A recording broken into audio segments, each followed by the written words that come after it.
یہ سفر کہاں کا تھا، یہ کتنا بڑا سفر تھا. حاضری دینی تھی بارگاہ الہی میں، جنت کا مشاہدہ کرنا ہے، آسمانوں کی سیر کرنی ہے، فرشتوں کی بارات آئی ہے لینے. تیاری کیسی کروائی گئی؟ نبی پاک کو حتیم میں لایا گیا، کعبہ مشرفہ کا وہ حصہ جو کعبے کا حصہ ہے، اللہ کریم وہاں بھی بار بار حاضری عطا فرما. حتیم میں لایا گیا، وہاں نبی پاک کے سینہ اقدس کو چیرا گیا اور اس میں نور کی برسات کی گئی، حکمتیں داخل کی گئی، پھر سینہ اقدس کو بند کر دیا گیا. آج لوگ کہتے ہیں سائنس نے بڑی ترقی کر لی ہے، اوپن ہارٹ سرجری ہوتی ہے.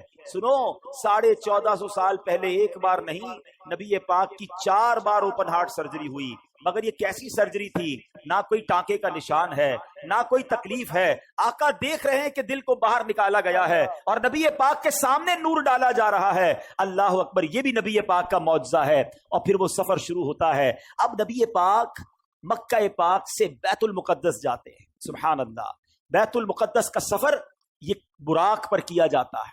براق کی بات بھی سن لو، ہے جو اتنا پیارا مہمان ویسی سواری بھیجی جاتی ہے نا.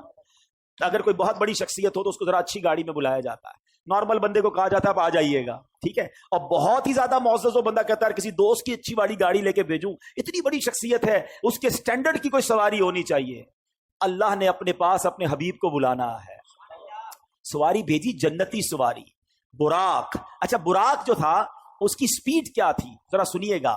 حدیث میں مضمون ملتا ہے کہ براق کی سپیڈ اتنی تھی کہ جدھر نگاہ پڑتی تھی ادھر اس کا پیر پڑتا تھا.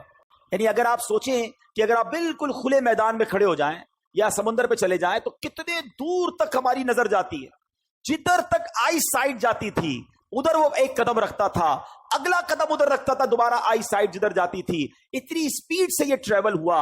اور سبحان اللہ، براق کے اندر ایک زبردست شاک آبزرور بھی تھا. لوگ کہتے ہیں گاڑی وہ اچھی جس میں جھٹکے نہ لگے، ذرا اسموتھ ڈرائیو ہونی چاہیے. دیکھو اللہ نے اپنے حبیب کو بلایا تو کس شان سے بلایا.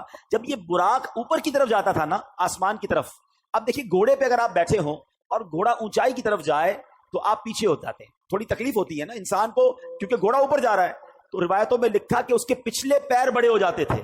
جب یہ اوپر جاتا تھا تو پچھلے پیر بڑے ہو گئے تاکہ اس کی پشت سیدھی رہے، نبی پاک کو سواری میں تکلیف نہ ہو. اچھا، جب یہ براق نیچے اترا، اب کوئی گھوڑا نیچے اتر رہا ہے، آگے کی طرف ہو جائیں گے، پھر ڈیفیکلٹی ہوگی. فرمایا جب نیچے اترا تو اس کے اگلے پیر اونچے ہو جاتے تھے. یہ وہ فلیکسیبلٹی تھی کہ حبیب کو بلایا ہے تو کوئی تکلیف نہ پہنچے. کس شان سے سواری بھیجی گئی. اللہ اکبر. نبی پاک علیہ الصلوۃ والسلام اب پہنچتے ہیں اس جگہ پر جسے ہم بیت المقدس کہتے ہیں. بیت المقدس ویسے بھی دیکھنے کی بڑی تمنا ہے، لیکن جب سے یہ پڑھا ہے اور جب پڑھتے ہیں ایک دل میں عجب تمنا جاگ اٹھتی ہے. ذرا سوچو تو صحیح کہ کائنات میں ایسی نماز نہ اس سے پہلے ہوئی نہ اس کے بعد ہوگی. جب اس کائنات کے سب سے بہترین افراد یعنی انبیاء کرام کم و بیش 1,24,000 آل ٹوگیدر ونس ٹائم، ایک ہی وقت میں وہ بیت المقدس میں موجود ہیں، صفے تیار ہیں، مؤذن فرشتے ہیں، اقامت دینے والے جبریل امین ہیں. اور اب جبریل امین نے عرض کیا حضور اب آپ امامت فرمائیے. امام الانبیاء میرے آقا امامت فرما رہے ہیں. سبحان اللہ. سیدی اعلیٰ حضرت امام اہل سنت بڑی پیاری بات لکھتے ہیں، فرماتے کہ وجہ کیا تھی، معراج کی رات کی جماعت کیوں جو ہے وہ سجائی گئی، یہ بلایا کیوں گیا سب کو. سبحان اللہ. رہتی دنیا کو یہ بتانا تھا. اعلیٰ حضرت کہتے ہیں نماز اقصا میں تھا یہی سر کہتے راز کو، یہاں کہتے ظاہر ہونا.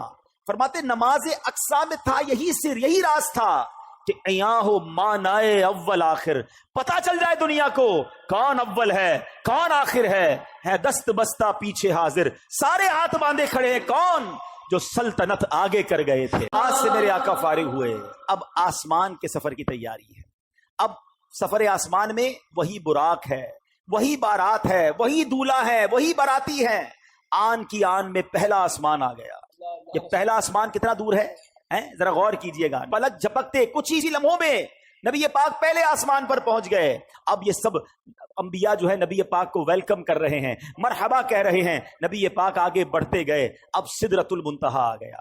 اب یہاں جو ساتھی ہے جو ام ہانی کے گھر سے لے کر ساتھ جا رہے جبریل امین، وہ عرض کرتے کہ حضور بس اب یہاں سے آگے میں نہیں جا سکوں گا، یہ میری لمٹ ہے، اس سے آگے گیا تو میرے پر جل جائیں گے.